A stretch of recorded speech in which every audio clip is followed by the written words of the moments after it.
This tale revolves around Hirasawa Kazuki, an ordinary Japanese university student with no distinctive qualities. Suddenly, he receives a notice detailing what awaits him 8 years later, a fate that may lead to his destruction. With a mix of shock and confusion, he gazes at his reflection in the mirror, pondering why he finds himself in this situation. He recalls earlier when it takes him a moment to realize what is happening. A woman is holding him, a man is screaming, reaching for a weapon, and on the floor is a kneeling maid awaiting execution, pleading for his forgiveness. The man shouts at her to cease the nonsense, calling her an inferior maid.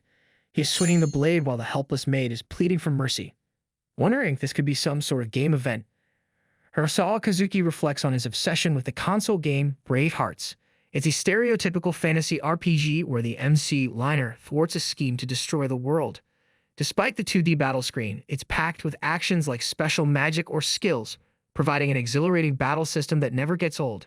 While the main storyline is linear, the appeal lies in hidden dungeons, extra events, beautiful skittles, and character dialogues. Hirasawa has lost count of how many times he's played it, finding himself addicted to the game. Having played the game to the point of practically memorizing all the event lines, there's no way Hirasawa could be mistaken. As he observes the family tree in the game, including the head of the Stokes family, Hayden, his wife Jessica, and his servant Clara, he's shocked to witness these characters moving before him. Questions flood his mind. Was this reality from the beginning? Where exactly is he, and what actions led him to this point? The sudden immersion into these events is incredibly worrisome for him. As he grapples with the unfolding situation, flashbacks of the main events from the game start to haunt him. In this scenario, the mother of the main heroine faces execution by the eldest son of the Stokes family, Harold. Hirasawa contemplates the whereabouts of Harold, confident that in this scene he should be embraced by his worried mother. It's too upsetting for him to be in such a dire situation. However, reality presents a stark contrast as the woman tightly holds onto him. He shockingly notices his hands and his appearance, unable to grapple with the situation, while the woman is reassuring him that everything is all right and there's no need to worry any longer. He still can't get a hold of the situation. Meanwhile, the father stands prepared to end her life. Sword raised high, he roars, dismissing any significance in listening to her pleas for mercy, determined to purify her depraved presence himself. As the maid faces imminent execution, her thoughts are solely consumed by Colette. Hirasawa takes a step forward, urging the father to halt. To his surprise, his body seems to move on its own, demanding permission to carry out the maid's execution personally. In response, the father questions his intentions. Rather than pleading for the maid's life, Kazuki shocks the parents by expressing his plan to use her as a training dummy, asking them to vacate the room. The father, intrigued by the idea, orders the maid to be thrown into the dungeon. Growling once more, he criticizes the maid as a filthy breed, emphasizing that despite showing mercy by employing her, she fails to perform her duties sufficiently. The mother shares the sentiment, suggesting she could be useful for Harold's magic experiments. It's at this moment that Kazuki, the university student, realizes something unsettling. He's much younger than he was in the original story. Despite the age difference, there's no doubt whose body he now inhabits. It's the body of the most hated character in Braveheart, Harold Stokes, known for his heinous and arrogant nature. In the original storyline, Harold was destined to meet his demise at the hands of Justice, the final boss. Confusion and bewilderment grip Kazuki as he grapples with the realization of transforming into Harold. He questions whether this is the work of a professional or if he's merely caught in a hyper-realistic dream. Being just an ordinary university student, finding himself in such a bizarre situation is incredibly strange for Hirasawa. Suddenly, there's a knock on his door, prompting him to casually invite the person in. It strikes him as odd because in his normal state he wouldn't typically respond in such a way. The expression seemed to come out automatically. A man in a suit enters and stands there respectfully. This triggers Kazuki's contemplation about Norman, who among all the characters in Brave Hearts is renowned for his sensibility.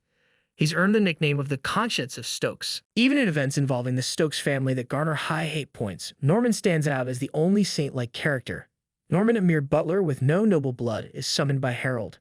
When asked about his visit, he hesitates before stating he has something to discuss. Harold, forcing a smile, insists it's nothing serious and that he's perfectly fine. However, Norman, noticing Harold's unsettling expression, asks again if he's truly okay. Harold grimly reassures him, his harsh tone dismissing any concern. Hirasawa Kazuki observes how Harold's words filter Norman's intentions, shutting down any sympathy. Despite the tense atmosphere, Norman stays brief, urging Harold to lessen Clara's punishment. Kazuki is taken aback, realizing Clara is now under Harold's control. Kazuki reflects on how his mouth automatically utters those lines, vibrating on its own, even though he doesn't harbor the slightest intention behind those words. It dawns on him that, amidst the intense shock of transforming into Harold, he forgot his inherent responsibility to do everything in his power to save Clara. The main heroine in the game is Colette, Clara's daughter. In the game's narrative, Clara meets her demise through Harold's magic, leading to Colette's expulsion from the Stokes family due to the absence of any remaining relatives. The MC Liner and his family protect her in the village she eventually arrives in. Kazuki contemplates the potential consequences of rescuing Clara, realizing that it would significantly deviate from the original story where she encounters Liner. If he possesses the power to alter history, he could potentially become allies with Liner, but he fears that ultimately his future may lead to pure darkness. On the other hand, without that power, he could still manipulate Harold's actions to prevent further damaging his reputation. However, his primary goal remains steering clear of death flags at all costs and avoiding unfavorable actions that might result in a substantial deviation from the storyline. Kazuki acknowledges the possibility of encountering unforeseen developments that don't exist in the original story, potentially leading to his demise. Unsure of what the future holds, he ponders a plan to steer things in a favorable direction rather than altering the entire scenario. When he tries to ask Clara if she was the maid, his face unintentionally adopts a serious look, hinting at his conflicting feelings of wanting to save her while urging Norman to act. Frustrated and fearing his strategy may backfire, he reluctantly tells Norman to act first to protect her, promising to hear him out later. Norman tries to speak, but Harold interrupts, pushing him to hurry up and go. As Norman leaves, Kazuki collapses on his bed, exhausted and contemplative. Was his impulsive reaction a mistake? Kazuki not only struggles with controlling his voice, but also finds it challenging to avoid worsening his overall impression. He contemplates the idea of giving in, wondering if dying in this world might offer a chance to return to his own. However, a bitter thought shakes him as he considers the possibility that dying here could equate to death in the real world, making such a gamble too risky. Abruptly standing up from his bed, he sifts through various items like books and papers, stumbling upon an empty life potion bottle and a red marble, both reminiscent of items found in the game. Opening the book, Kazuki discovers that the words are written in Japanese, providing him with the ability to read and understand them. Amidst a pile of books, he contemplates his situation, realizing that, ultimately, he needs to find a clue on how to escape. Being Harold, the best approach is to avoid unfavorable actions while adhering to the script. This prompts him to consider whether the situation parallels the events in Bravehearts. To confirm this, he decides to explore the possibility of being in a similar but different world. Recognizing that consulting his knowledge of the original story is crucial, he concludes that this room is his primary source of intel. Determined, he gets up, resolving to acquire another trump card to break free from the looming death flags. He arrives outside a colossal building, which happens to be the dungeon. Harold inquires about the number of people imprisoned. The guard replies that there's only one prisoner at the moment. Harold instructs the guard to stay outside and keep watch as he proceeds to enter the dungeon through the main door. As he enters, he stumbles upon a person lazily lounging on a chair by a table. Much to his surprise, the person tumbles off the chair, causing the table to go flying, all at the sight of Harold Sama. Unfazed, Harold orders the guard to stay put, expressing his intention to talk to the prisoner alone, and he complies. Peeking from the end of the corridor, Harold observes numerous prison rooms. In one of the rooms, he spots Clara and approaches her. Shivering with fear, she stares at him in shock, whispering his name in disbelief. Her voice trembles as she asks if the time has already come. Harold reassures her that it can be if she desires, but his current visit is for another matter. He instructs her to answer his question truthfully. When Harold wonders about Clara's family, she drops the bombshell that she only has one kid. When asked for the daughter's name, Harold discovers it's Colette. As he digs deeper into Clara's family drama, she confesses that she ran off with her hubby back in the day, causing a rift in her family. She sadly reveals that her husband died 3 years back from an illness. Kazuki ponders this story, realizing why Colette only has her mother. He asks her daughter's age and learns Colette is 9. When he inquires about her experience with magic or martial arts, she admits to having none. Kazuki considers this a positive outcome, aligning with his knowledge from the original story. Content with the information he now possesses, including details he wasn't aware of in this scene, Kazuki finalizes his plans. Walking away from Clara, he declares that the conversation is over and that he will see her again. Clara pleads with Harold to wait, expressing her concern that if she dies, her daughter will be left without a single relative. She deplores him to take care of Colette after her inevitable demise, tears welling up in her eyes. With a heavy heart, she begs once more. However, as Harold walks away, he growls about the unsightliness of both her appearance and her foolishness for being seized by a meaningless fear. Taken aback, Clara questions the meaning behind his harsh words, but Harold continues walking, leaving the long corridor empty once again. Entering his house, Harold wobbles, feeling on the verge of tears as he contemplates the emotional encounter with Clara. Despite his attempt to console her, he acknowledges that using this voice was the best he could achieve. As he reaches for the doorknob, a voice calling his name abruptly halts his movements. Turning toward the voice, he finds Norman standing before him, holding numerous papers and files. Intrigued, Harold questions the contents of the papers. Norman spreads them on the table, revealing a map of Stokes' territory and information about the settlements located in and around the area. Harold perceives the situation as quite significant and questions Norman about his plan to save the servant. Norman responds, acknowledging the difficulty of the situation but believes the best option is to relocate her outside Stokes' territory. However, he admits it's challenging and would require yielding some laborers to other nobles. This doesn't concern Harold, as he agrees that fleeing to a place where the Stokes family has no influence is the safest option. Harold queries about the safest town, and Norman suggests Bloche Village, where Liner's family resides. Kazuki contemplates the likelihood that the two of them, Colette and Liner, should be safest there. Norman elaborates, explaining that there are no particular restrictions in Bloche Village unless one is a merchant or a noble. However, he points out the challenge that would arise if Clara set to an unfamiliar land with nothing. To ensure she has the bare minimum to live, there would be necessary expenses, especially considering her daughter. Harlot suggests using one of their wagons and mentions the need for a travel permit, which he deems a difficult process. Harold meticulously checks all the papers. Observing Harold's concern for Clara and her daughter, Norman wonders if Harold Sama, despite his parents' indifference, is genuinely putting thought into helping people even at this age. Norman contemplates Harold's actions and wonders about the underlying motivations behind his words. He ponders whether Harold's provocative statements about using Clara as a test subject for magic were actually intended to temporarily secure her in a safe location. Norman also reflects on Harold's lack of disapproval toward evicting citizens who nobles are displeased with, questioning if it is driven by his intention to save her. He begins to believe that Harold has been taking action from the very beginning to ensure Clara's safety. Feeling inspired by Harold's dedication, Norman decides that he, too, should give his all to support this cause. He considers Harold's parents, Hayton and his wife, who are elites with a belief in the principle of purebloods. They look down on anyone who is not a pureblood noble and do not consider their citizens as equals. Norman queries Harold about his opinion regarding the town he mentioned earlier, emphasizing that the residents often seek additional workers during upcoming harvest festivals. Harold disagrees, pointing out the higher cost of living in the town compared to Stokes' territory and a lack of a suitable environment for Clara to earn a stable income.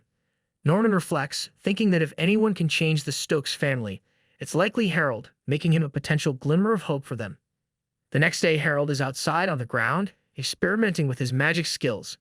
He recites the magic chant, describing how raging flames transform into a pillar, engulfing blazes and turning into evil ash.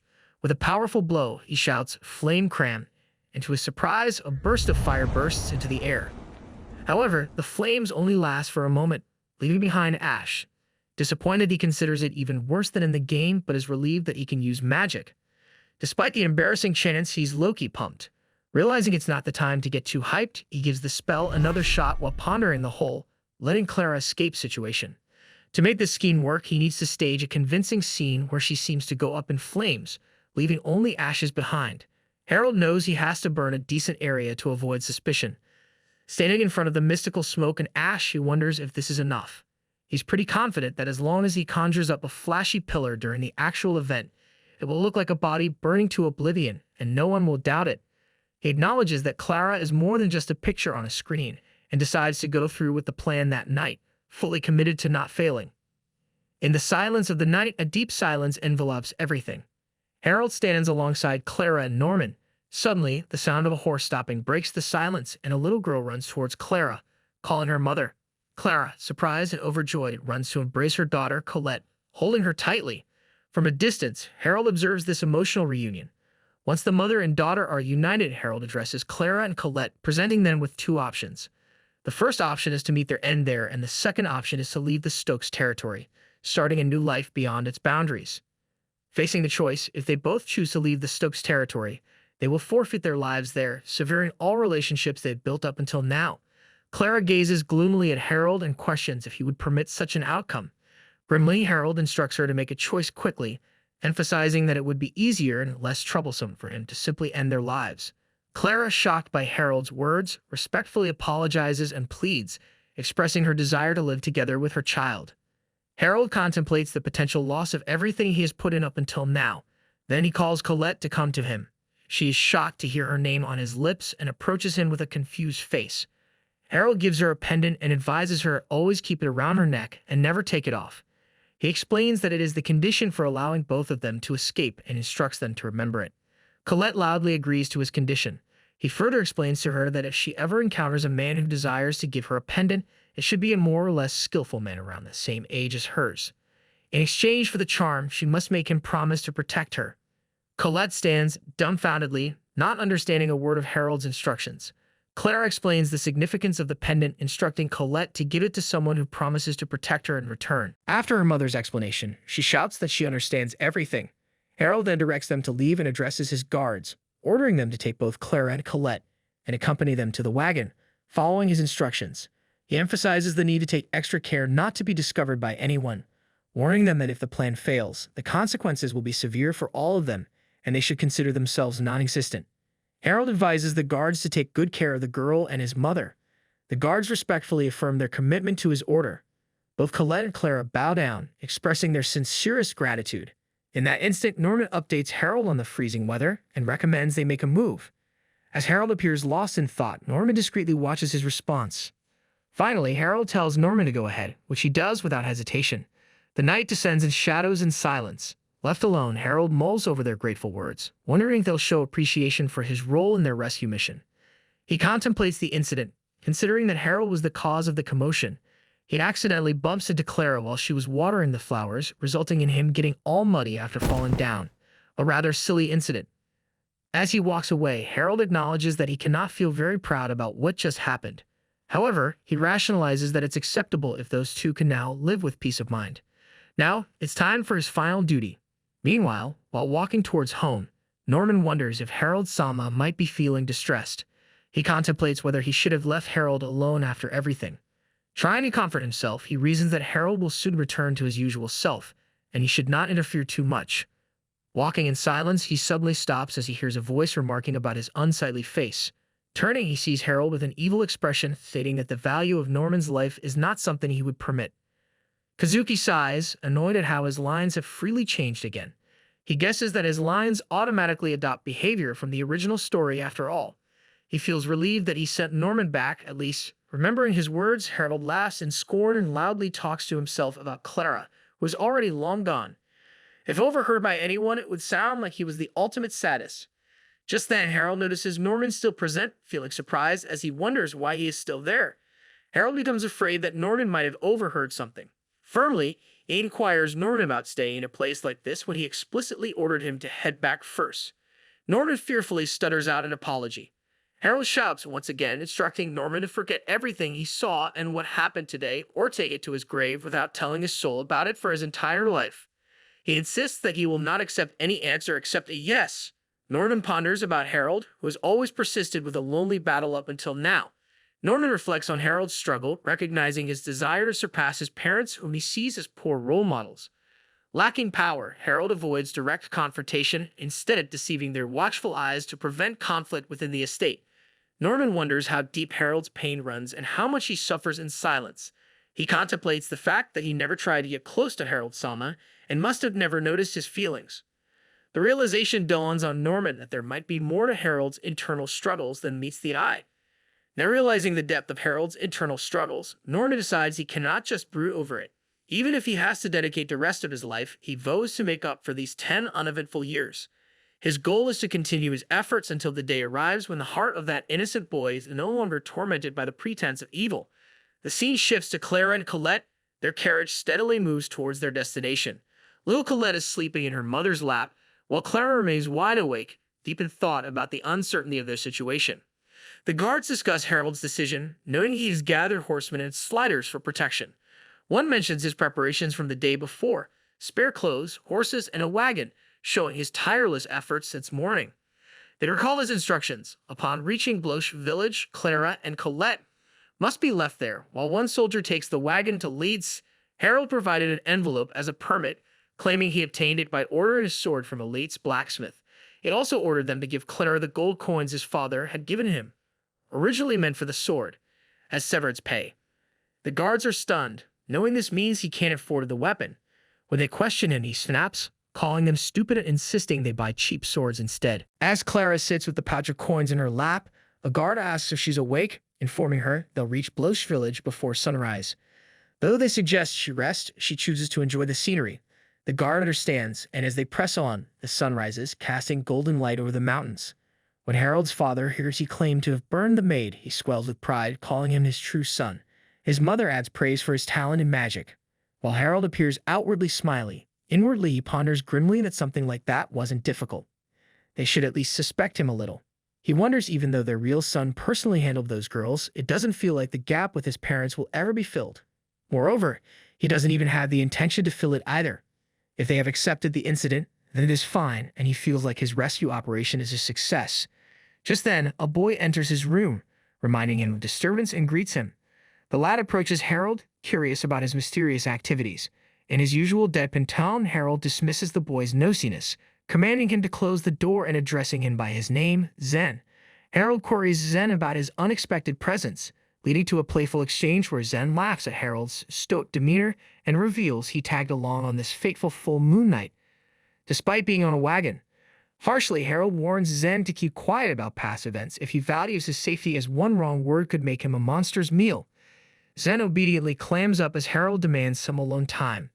Feeling a twinge of rejection, Zen contemplates Harold's status but also senses a glimmer of concern in Harold's actions, appreciating that he still remembers his name. While Harold is pondering about the most effective amount of something, Zen approaches him from behind and looks at the ingredients. He asks Harold if he is growing them to eat. Harold grimly responds that he will fill up this into his stomach along with the flower pot. In other words, he will feed them to him. With a fake smile, Zen decides stop for now.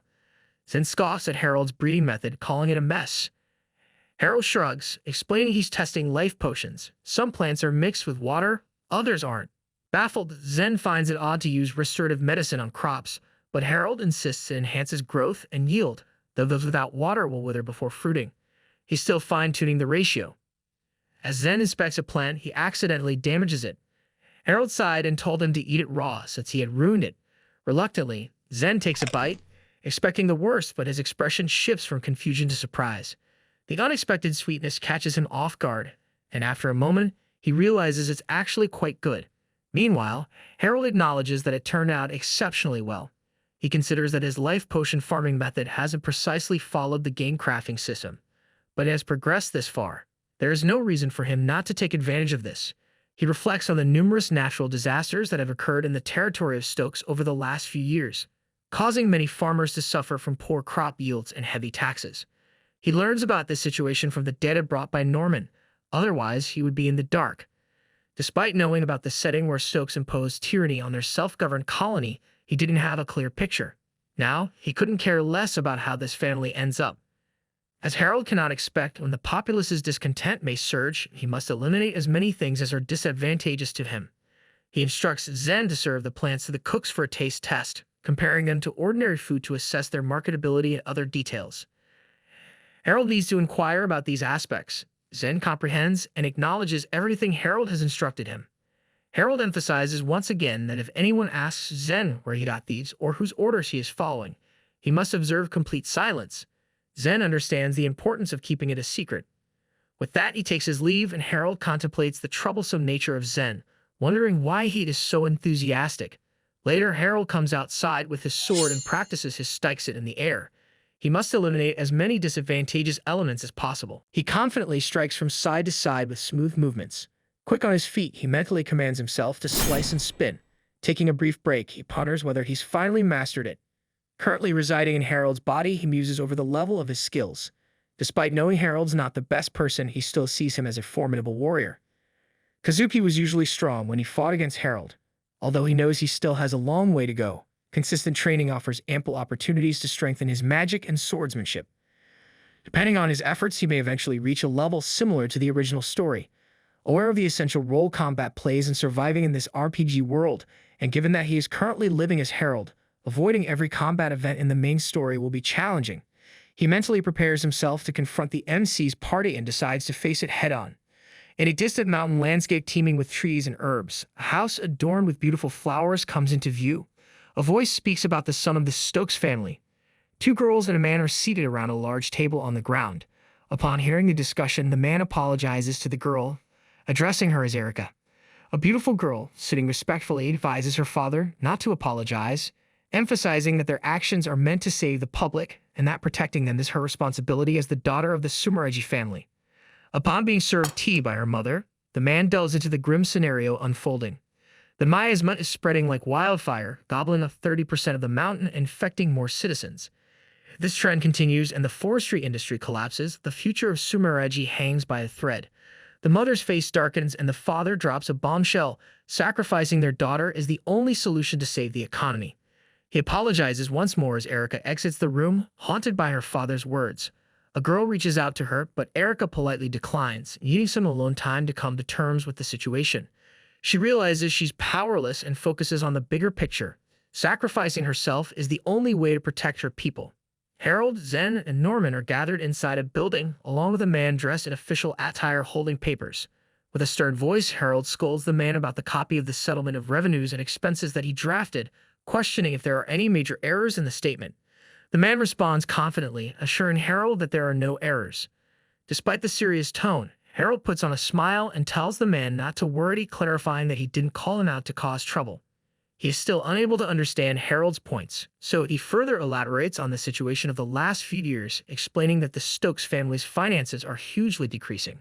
The primary reason for this decline is his parents' extra expenses, driven by their desire to maintain a positive image. Harold mentions that they are compensating with the family's inheritance and heavy taxes, but that approach is unsustainable and only increases the burden on citizens. He asks the man if he disagrees with this assessment. The man begins speaking, acknowledging that there is indeed a trend of financial difficulty, with people having to close their farms and an increasing number of immigrants from the Stokes family. Harold agrees, recognizing the urgency, but insists it's not critical yet. However, if things continue, the Stokes family will inevitably collapse, a scenario he mockingly calls beneficial for a bastard like Jake. Jake warns him to watch his words, as they could be seen as rebellious if overheard. Unfazed, Harold stresses that without increasing returns, especially in agriculture, bankruptcy is inevitable. He then introduces Jake, the agriculture inspector, as the reason for his summon. Jake struggles to grasp Harold's intentions until he calls Zen over with a basket of fruit, catching Jake off guard. As Jake starts to speak, Zen urges him to try Harold's handmade red fruits without a word. Harold snaps at Zen to stay out of it unless he wants to become fertilizer. Still puzzled, Jake realizes the basket is from Harold. He takes a piece, tasting it, and is stunned by its extraordinary sweetness. Zen smugly claims he already knew, but Harold cuts him off, questioning why he's so proud when the crop was raised using his own technique. Harold urges Jake to help spread the technique, stressing the need for his support. When Jake asks why he was chosen, Harold explains that implementation requires funding and specialized equipment. Given Jake's knowledge of Stokes' family finances and land, he is the most qualified for the task. Jake silently observes the abundant yield deep in thought. He responds to Harold's words, expressing his willingness to assist to the best of his ability if it is possible to improve the current situation. Harold cuts his sentence, stating that he cannot readily agree until he has heard the full story. Trying to intimidate Jake, he suggests that if it were his father, he would probably anger him, and in the worst case, it's sent to the dungeon. Jake glares angrily at Harold, while Zen and Norman laugh at the situation. Harold remarks that it's a natural response, as not agreeing would be like having another Zen, and his worries would have increased. With that, he stands up from his seat, leaving an angry Zen behind who is asking the meaning of his words. Harold jokes and tells him to use his head a bit too. He walks towards a table, picking up a bottle, saying that if Jake wishes, he will tell him the whole story. Harold excitedly points at the bottle, dubbing it the key and claiming it to be a life potion. He pitches his LP farming method, where crops are sprinkled with this magical potion, hence proposing to refer to it as LP farming for short. Harold plans to share this innovative idea with fellow farmers and conduct field tests on select areas. The rationale behind this approach: to minimize financial risk in the event of a fiasco, smart thinking. In case of a flop, the business will remain manageable, ensuring it doesn't crash and burn completely. They even brainstorm ways to assist farmers who can't spare any land for LP farming.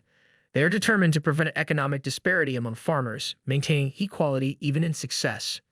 Furthermore, they will combine several farms together, and the Stokes family's large reserve of life potion should be enough to manage. Harold explains that most of the potions have expired and are slated for disposal, not requiring an initial investment. The LP farming method's greatest feature is its growth rate.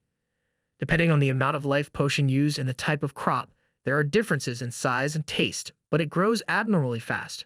For example, red Groot usually takes 2 months to be ready for harvest, but with the LP farming method, it can bear fruit in just 5 to 7 days.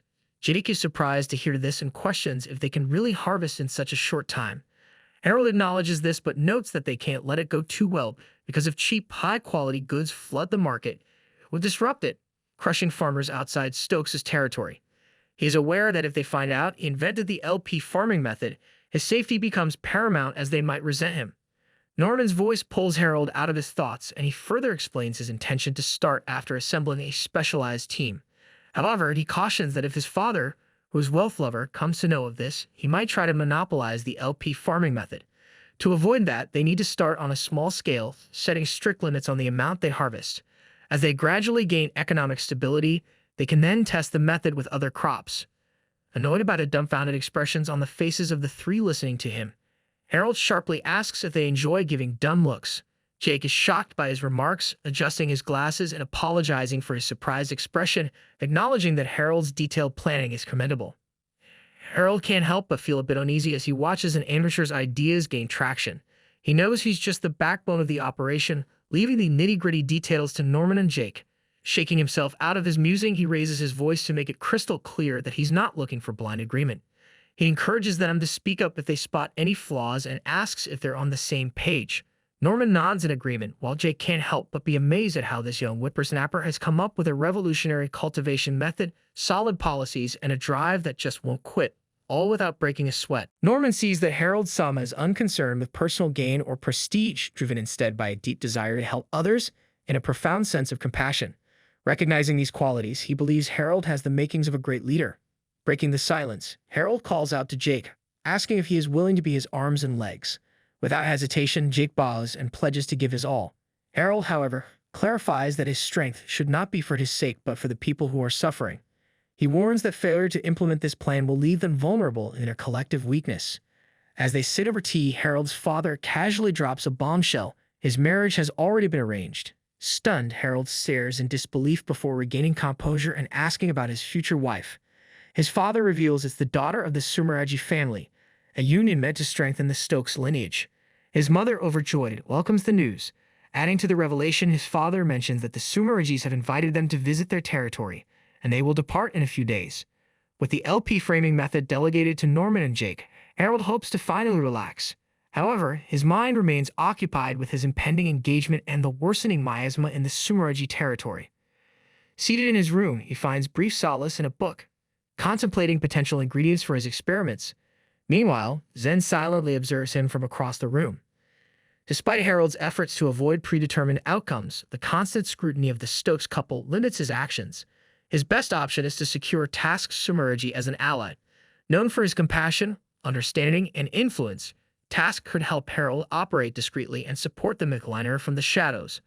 Though Kazuki's interference might cause deviations from the original story, gaining Task's trust seems worth the risk. As Harold remains lost in thought, Zen steps forward, offering help with a new farming method. Annoyed, Harold dismisses him, insisting it has nothing to do with him. Growing irritated, he demands to know why Zen is even there and tells him to focus on his own tasks. Zen, seemingly relieved, shares that he has a day off. Instead of acknowledging this, Harold reacts angrily, physically pushing Zen away from his room and questioning his presence. Following this, Harold spends the rest of the day seated, engrossed in writing something. In the routine of his days, Harold occasionally engages in swordsmanship practice, followed by evenings spent immersed in reading before retiring to sleep. The following day, he embarks on a journey toward the state of Sumeragi, using his time on the road to jot down thoughts on paper. While lost in his thoughts, Zen rudely interrupts Harold's contemplation to inform him of the upcoming sighting of Sumeragi territory. Annoyed, Harold peeks out the carriage window to see what all the fuss is about. The journey drags on until they finally reach the Sumeragi family mansion, kicking off Harold's thrilling engagement with this high-profile household. Upon arrival, a maid warmly greets them and shares that the Lord and his daughter can't wait to see them. As they're led inside, the maid insists they take off their shoes and slip on some slippers, apparently a Sumeragi family tradition. Sen, being the drama queen that he is, whines to the maid about the inconvenience, but she kindly explains the customs and hopes for his understanding. Meanwhile, Kazuki notices the shoes left at the door and realizes they don't belong to Harold. Having changed into slippers, they make their way towards the room where the Sumeragi family awaits. The maid informs the master of the house about their arrival, and upon receiving his consent, they enter the room. Inside, Tasuku Sumeragi, his wife, and their daughter Erika Sumeragi are seated. Observing Erika, Harold reflects that she is Liner's comrade and a member of the Sumeragi family. He realizes the need for caution, especially concerning one particular individual. Erika, with her deeply sympathetic nature, treats everyone without discrimination, adding an element of complexity to the interactions within the room. Despite Erika's exceptional kindness, she had shed tears even for monsters, which highlights her empathetic nature. Curiously, the only person she seemed to harbor hatred towards was Harold. However, due to the obligation arising from the financial support provided to the Sumeragi family by the Stokes, even if Harold was the subject of her dislike, Erika couldn't bring herself to turn her back on him. Harold contemplates the possibility of Erika with her overwhelming kindness, developing judgment and common sense. He wonders about a scenario where she might eventually agree to an engagement with a Harold who has chosen a path away from evil.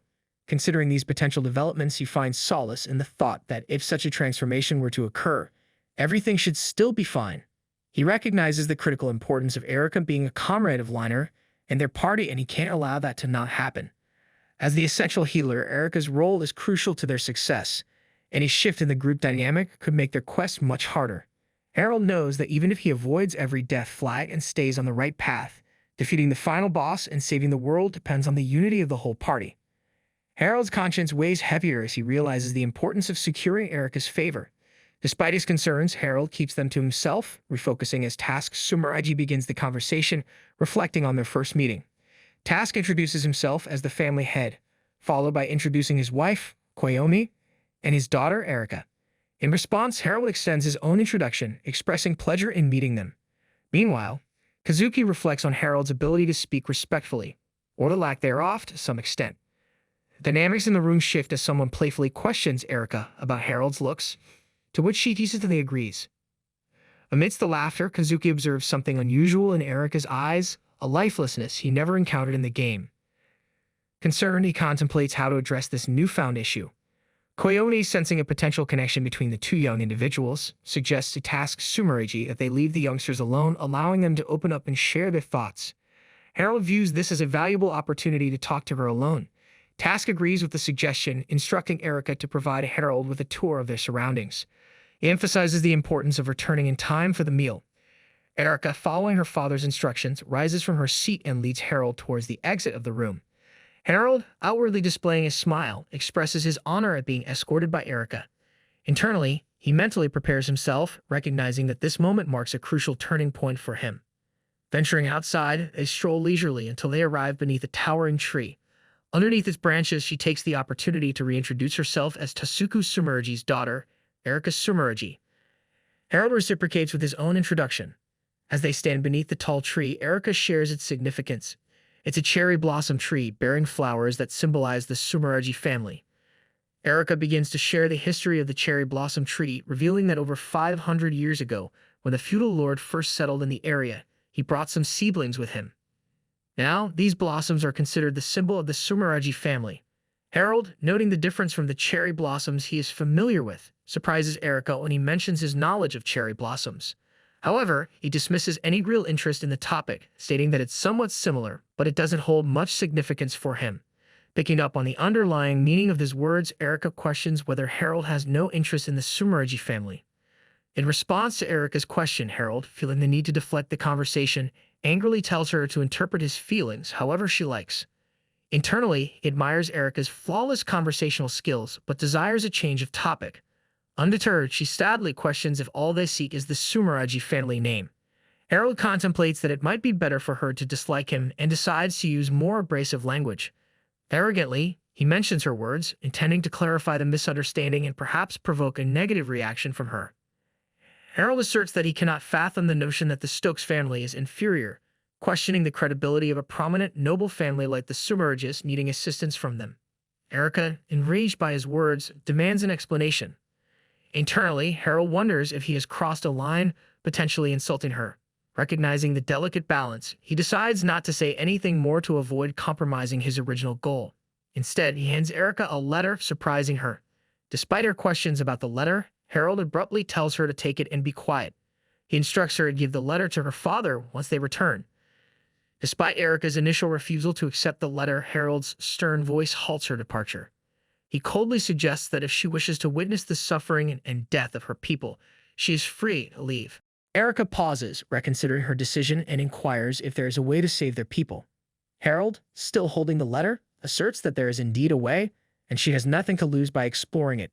Standing beneath the tall cherry tree, they share a silent moment before Harold finally hands over the letter to Erica, who accepts it. She expresses her hesitancy to trust him completely, but acknowledges there might be no other option. Harold reassures her that trust can come with results, and she can decide once she sees the outcomes. The scene transitions to Harold's house, where Norman stands respectfully, welcoming Harold upon his return. Expressing concern for Harold's potential fatigue after the lengthy journey, Norman suggests that he take some rest. However, he dismisses these concerns, immediately inquiring about the progress of the LP farming method and its planning. Norman proceeds to provide a detailed account of the plan. He shares that they promptly communicated the strategy to their farmers, and without encountering any issues, have secured the necessary fields for the project. With confidence, Norman asserts that they can commence trials in as little as 10 days. Having listened to the progress from Norman, Harold instructs him to stay in touch with Jake. He is pleased with the smooth progression of the plan and commends Norman for handling matters effectively behind the scenes. Harold is reassured that there doesn't seem to be any suspicion from his parents regarding their activities. With everything in order, he decides to observe the Sumeragi family's circumstances for the time being. Harold has total faith in Erica's dedication to helping her people with the miasma, so he's pretty sure she'll get that letter to Tasuku without a hitch. But as he ponders over the letter he sent, Harold admits that it might not be a cure-all. Sure, he included info on making antibiotics and a rough estimate of the miasma spread from a dungeon map, but he knows that's not the whole enchilada. He realizes that the urgent miasma situation could turn Erica into a friend for Liner and his team. The real challenge lies in getting them to address and resolve the underlying issue. Harold is uncertain whether Tasuku will trust the information in a seemingly absurd letter written by a 10-year-old and take the necessary steps to produce the antibiotics as planned. If this initial approach fails, Harold is prepared to take further action and explore alternative means to communicate and collaborate with Tasuku. Indeed, Harold finds solace in the fact that Erica accepted the letter. In the following days, frustration builds up within Harold, leading him to angrily shout about the progress and the commitment of Zen. He questions whether he even wants to pursue the training and challenges Zen about his understanding of their purpose. Zen, with teary eyes, insists that Harold is misunderstanding him, emphasizing that he is already giving his best effort. In response, Harold presents a stark choice to Zen, asking if he would prefer to endure his blows and face them repaid double, or if he would rather confront Harold's sword with true seriousness. He delivers a stern message, stating that if they are not prepared to face a serious challenge, they should be ready to confront the possibility of death. As Zen lies on the ground, having faced Harold in an intense fight that pushed him to his limits, he contemplates the situation. Harold, scolding him and referring to him as a miserable thing, makes Zen question the choice of having a soldier as an instructor. He recognizes the mistake, realizing that the fear of causing harm and the potential repercussions from Harold's father may have influenced the training environment. He feels frustrated that nobody is challenging him with their full strength, limiting his ability to adopt real combat techniques promptly. Harold glares angrily at Zen, who has collapsed once again in fear. Frustrated with the lack of progress in training, Harold contemplates whether he should consult his father, but he dismisses the idea, unable to imagine his father hiring a serious instructor. Harold's thoughts are interrupted by someone who informs him of a guest. Intrigued, he wonders who could be visiting, while Kazuki contemplates if Harold even has any friends. As he approaches the guest, he is shocked to find Erica Sumeragi standing in front of him. Erica embarks on her journey to meet Harold, firmly resolved in her decision. Her father, filled with regret, apologizes for placing her in this difficult situation. Assuring him, Erica insists that this is a sacrifice made for the sake of the Sumeragi family and the inhabitants of their land. She can't help but feel a heavy sorrow as she recalls Harold's cruel words who mocked her for her desperate request for assistance. She contemplates the prospect of joining a family that treats those who are not born as nobles as mere objects. She is now going to become a victim herself to those who should be scorned. However, she acknowledges that this is her sole opportunity to aid the Sumeragi family and her people. She recollects the moment when Harold handed her the letter, which she subsequently gave to her father while sharing the details of their conversation. Harold had instructed her to deliver it to her father after they had parted. Determined, she reassures her father that she is willing to endure any disgrace that may befall her that gives even the slightest chance of saving the suffering citizens. Upon receiving the news of Erica's arrival, Harold feels a lot of annoyance and questions the purpose of her being here. He rushes to meet her, his mind buzzing with frustration at the possibility of her interrupting their LP farming method trials. He wonders if she's come in response to his letter, and if so, why they didn't send a messenger instead. Or perhaps there's another reason for her presence, but he's clueless either way. Meanwhile, Erica is peacefully sitting in the garden, savoring the tea served to her. Spotting Erica before him, Harold bursts with anger without even greeting her. Gathering all the anger in his 10-year-old demeanor, he shouts, demanding to know why Erica is here. But she keeps her cool, remarking that his response isn't appropriate for the situation. Instead, he should be apologizing for keeping her waiting. Her calmness seems to throw him off balance as he snaps back that he doesn't have the luxury of as much free time as she does, and she ought to be grateful he bothered to show up at all. Erica, sensing his irritation, begrudgingly admits fault for her unannounced visit. Harold, attempting to rein in his temper, dismisses the maid and settles down with Erica, urging her to get to the point already. After a beat, Erica gazes into his eyes, summoning up the courage to speak. She starts by thanking him on behalf of the Sumeragi family, acknowledging their efforts in rescuing the citizens. Harold nods, acknowledging the successful use of Tasuku's antibiotics. He muses over Tasuku's quick thinking. With a touch of sarcasm, he jabs at Erica once more, implying that they must be in quite the pickle if they're resorting to underground solutions so hastily. Erica acknowledges his words, admitting that they don't have any other options at the moment.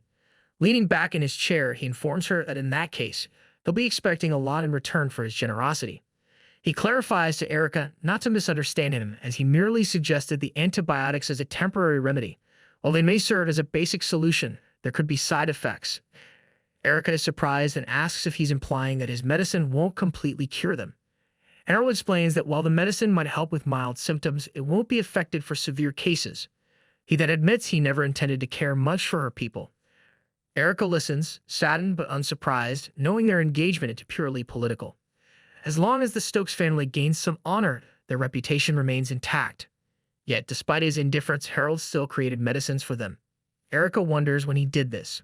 Perhaps after their engagement was set, but how could he develop them in just days? Given the Sumeragis' extensive investigation, it seems impossible. She suspects clinical trials might have taken place elsewhere, but the mystery remains.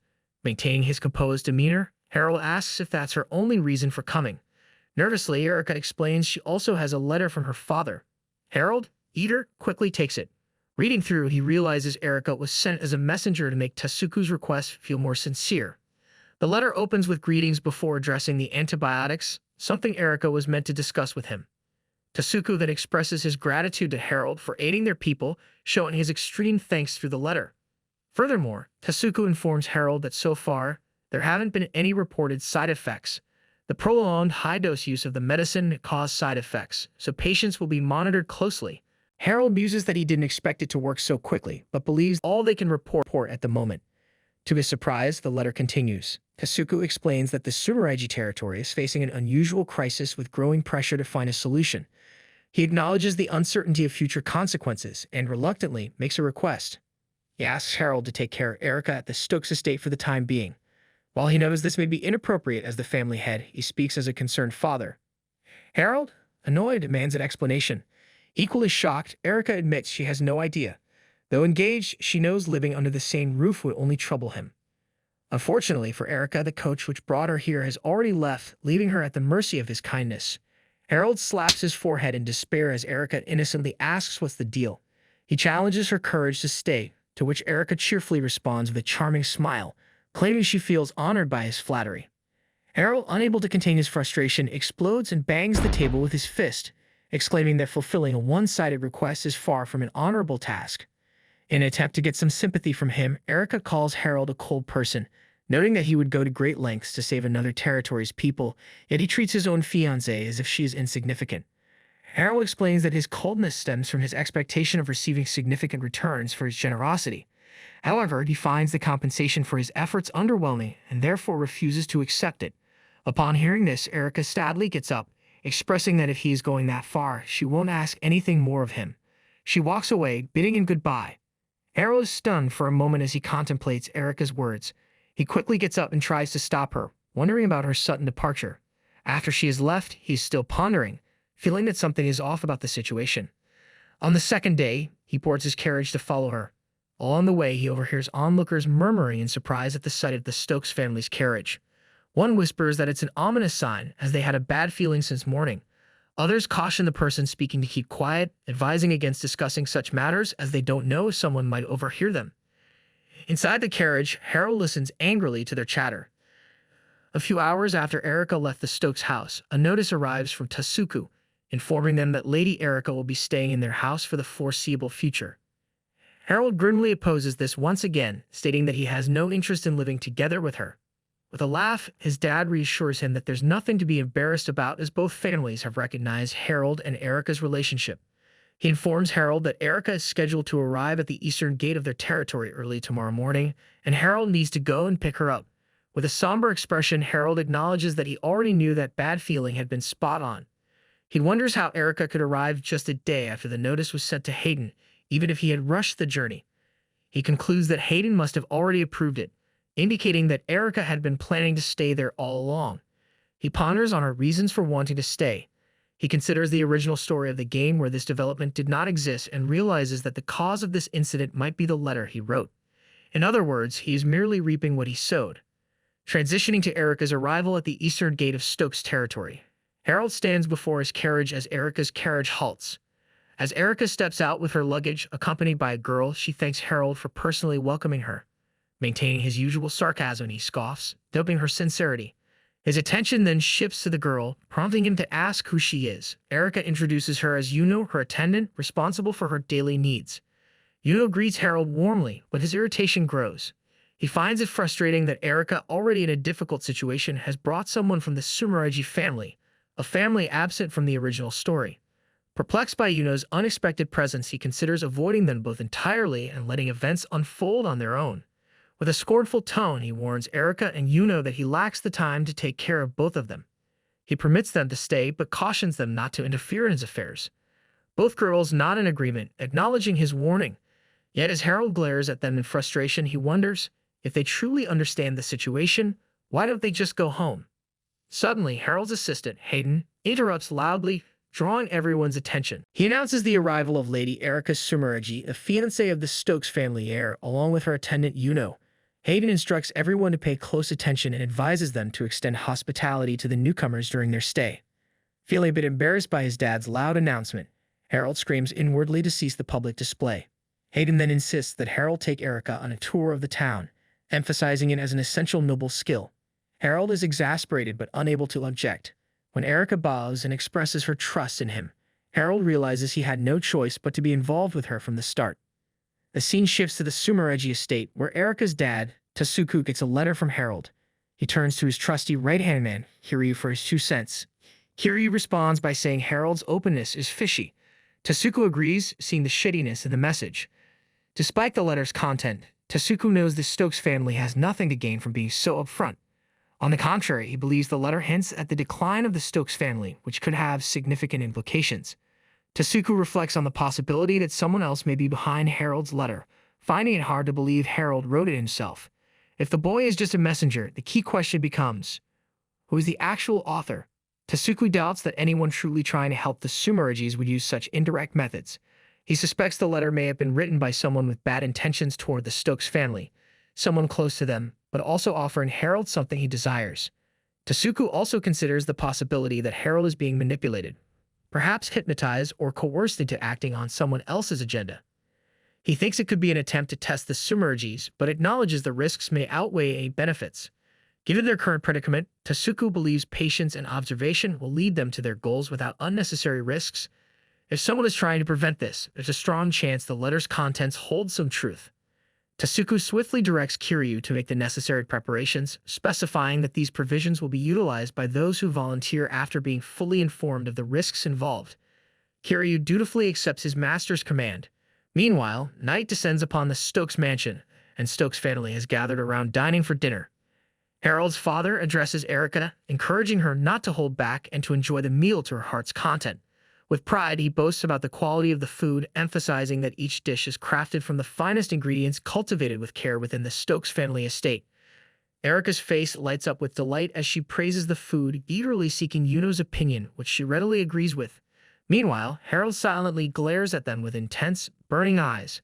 His peculiar expression catches the attention of his mother, who inquires if anything is amiss. Harold quickly reassures his mother, dismissing her concern, but she moves closer to check his forehead, possibly thinking he's unwell. This surprises Erica and Yuno, who watch in astonishment. Embarrassed, Harold gently asks his mother to refrain from such actions in front of guests. Chuckling, his mother apologizes, acknowledging how awkward it must be for him to be pampered in front of his fiancée. His father joins in the teasing, calling Harold the shy one in the family. Frustrated, he responds with scorn, questioning why they act as though he's the only one at risk of losing face. He suggests that perhaps they should be embarrassed for displaying affection toward their son in front of guests. Erica, Yuno, and the maids exchange surprised glances as Harold chastises his parents. Harold finishes his meal in a hurry, mentally swearing at everyone at the table as he impatiently waits to leave. His mother scolds him for his rude behavior, trying to tame his fiery temper. After dinner, Erica and Yuno head to their room. While unpacking, Yuno comments on Harold's attitude, noting that his notorious reputation seems to be even worse in person. Erica somberly reveals that her father has concerns that Harold may be involved with a traitor or being manipulated. Considering his personality, he doesn't seem like someone who obediently follows others' instructions. Yuno expresses her disappointment, noting that despite Erica's efforts to gauge Harold's character, they hadn't discovered any useful insights in the end. Erica reflects on the situation, realizing that whether Harold's intentions are deceitful or genuinely helpful, they must clarify his intention to eliminate the threat looming over the Sumeragi family.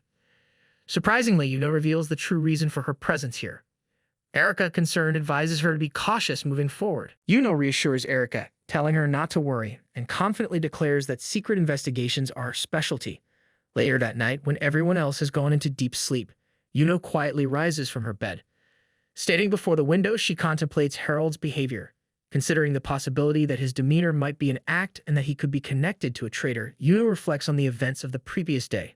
She reasons that if there were any truth to these suspicions, there would have been some indication of it by now. Her thoughts then turn into Tasuku-sama, recalling his instruction for Erica to attempt to provoke Harold during the day. Yuno ponders the significance of this tactic, wondering if it was a useful strategy to get a reaction from him. During the day, the family patriarch is too busy with work to be bothered, and Harold's mom is off doing her own thing. Despite Erica's best efforts to get a rise out of Harold, she's feeling pretty bummed about the lack of progress. No teamwork, no warnings. It's like she's shouting into the void. Maybe Harold is just a puppet in someone else's game, totally clueless.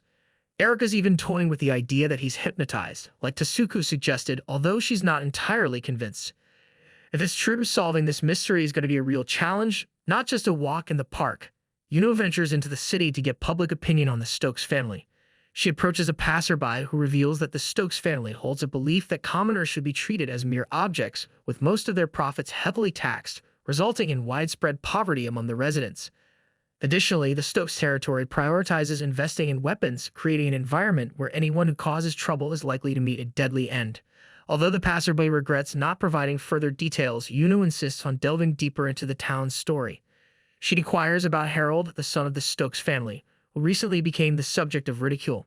In a hushed tone, the boy whispers the details into Yuno's ear, admitting that he personally didn't witness the incident but heard about it from a neighbor working close to the mansion. The scene shifts to Harold and Erica, who are also in the city, drawing astonished looks from the crowd. After walking for a while, they arrive at a door and knock. Harold turns to Erica and asks if this is the store Norrin mentioned. He realizes that the Stokes territory field map is not familiar to him, making it difficult to locate specific places. As they stand in front of the store, Harold addresses the shopkeeper in a detached manner. The shopkeeper recognizes him and warmly greets him with a smile. Harold gestures towards Erica and instructs the shopkeeper to find something for her, assuring that he will pay later. The shopkeeper complies with Harold's request and brings out a lovely little pouch adorned with a bow.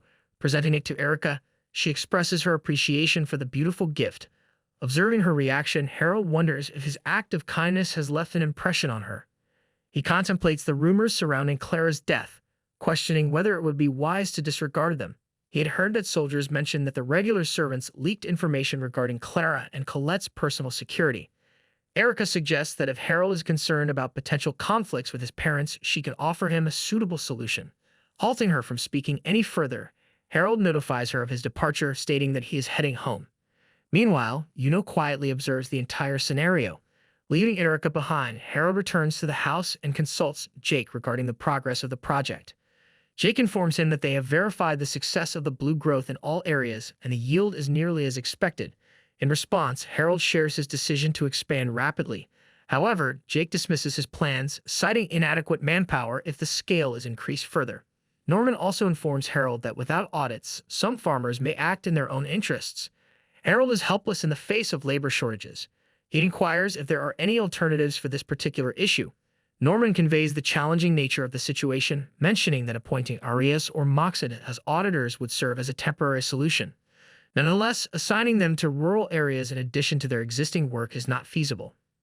Harold asks if Norman would consider hiring an outsider. Norman asks for clarification and Harold explains that he plans to seek his father's help. Jake interrupts, eager to proceed with the report. Harold then inquires about the soil condition. Jake explains that, so far, there have been no visible effects from the life potions. The crop rotation yield is 7 times for Red Glut, 6 for Suzuki, and 11 for Bruna. He also mentions that the cooks will regularly sample the produce to ensure there's no noticeable difference in taste. Harold considers this not bad news but believes the trials are too limited to rule out any issues. Observing Erica's sad expression, 2 of the maids employed by the Stokes family engage in gossip, speculating that ever since Erica has gone out with Harold, her emotional state seems to have deteriorated. This sadness has persisted for a period of 2 weeks, causing genuine concern among those around her. Meanwhile, Erica stands sadly by the window, gazing outwards. The scene transitions to the outside of the Stokes mansion, where Harold resumes his sword practice. Contemplating his training location, he considers utilizing the area where he once rescued Norara. Following that incident, not many people frequently go to that spot. That allows him to unleash his full capabilities. Harnessing his fire and thunderbolt magic skills, he strikes the ground forcefully with his sword, resulting in a tremendous explosion. Taking a momentary break, Harold reflects that his current level of skill is still not satisfactory as compared to that of the original Harold from the game. Despite having acquired a useful lightning technique, it lacks in comparison to the potential strength he possesses within the virtual world. Hiding behind a tree at a distance, Yuna silently observes the situation. She reflects on the potential consequences if she were to be discovered, realizing that the person wielding the sword seems incredibly proficient, as if hiding a secret about their remarkable skills. Unaware of the potential threat he can pose, Yuno acknowledges that she won't know until she engages in conversation with him. However, she realizes that discussing his powers could be risky, as it may jeopardize his own safety. Contemplating the option of utilizing her abilities to escape if needed, she acknowledges that it's still worth attempting a conversation. Suddenly, she senses something strange, causing her to hold her breath. She feels chill down her spine as she fears about being captured. Harold's authoritative voice breaks the silence, demanding to know who is present. Filled with fear and confusion at being caught, Yuno wonders if she should run away. It crosses her mind that he may have already spotted her despite her stealth. Considering Harold's impressive skills despite their young age, Yuno realizes that it wouldn't be impossible for him to have detected her presence. She contemplates whether he truly intends to kill her, which leaves no room for error. Meanwhile, Harold himself puzzles over the identity of the unseen presence that refuses to show itself. He had ventured out here precisely because it's an isolated spot where encounters with others are rare. He came here knowing that few people visit. Harold, feeling utterly exhausted, expresses his fatigue, admitting that he's too drained to even move. As he mulls over the situation, a name suddenly springs to mind, and he wonders if the mysterious figure could be Yuno. To his surprise, Yuno steps forward and offers an apology for following him. Harold is taken aback, questioning why she's there. Despite finding it uninteresting to have someone mimic sword skills, Harold is relieved that Yuno isn't injured. He sternly warns her never to repeat such behavior, emphasizing the danger she could face. He advises her to watch from a spot where he can see her, as being out of sight puts her at risk of getting hurt if he attacks. Yuno apologizes once more, acknowledging his concerns. Silently contemplating Harold's warning, Yuno realizes that she may have pushed her luck too far. His cautionary words make it clear that any further transgression could result in serious consequences. She considers if his warning is a subtle indication that he could effortlessly detect her presence. Grateful that she'd have been concealed behind the tree, she reflects on the daunting prospect of protecting Erika from someone who wields power that surpasses her own so effortlessly. These thoughts resonate deeply within Yuno, highlighting Harold's immense strength and wisdom. She acknowledges her own limitations, recognizing that she cannot hope to match him. Harold's voice interrupts Yuno's thoughts, reassuring her that everything is all right. He then inquires about Erika's well-being, noting her recent melancholy. Yuno confirms that Erika still appears troubled and suggests it could be due to feeling disoriented in their unfamiliar surroundings. In response, Harold queries whether Erika misses home and suggests they both return if that's the case. Yuno, however, candidly expresses her frustration with his aloofness, labeling him as a jerk who seems indifferent towards his fiancé's distress. She implores him to show a bit more compassion towards Erika. Frustration courses through Harold as he reflects on the idea of making concessions that could potentially alleviate his struggles. Yet he finds himself hesitant due to the uncertain nature of his relationship with Erika. He resists the notion of being bound to something that is so uncertain. Yuno is taken aback by Harold's words and asks for an explanation. However, he quickly realizes his error, understanding that he may have said too much. He recognizes that Yuno is unaware of his intention to dissolve the engagement with Erika. In an attempt to mitigate the impact of his words, he raises his voice, asserting that he owes neither Yuno nor Erika an explanation. Harold's mind races with the ominous implications of Erika's sorrow, wondering if it signals a looming threat, even death. He feels an urgency to uncover the truth. Yuno interrupts his thoughts, asking about his plans to recruit more allies. Frustrated, he chastises himself for not seeking help earlier and now contemplates unconventional methods like using lowly baits to attract recruits. He walks away, determined to handle things alone and relieving Yuno of any obligation to wait for him. Here I am, know it's been a while. I was in denial about my love.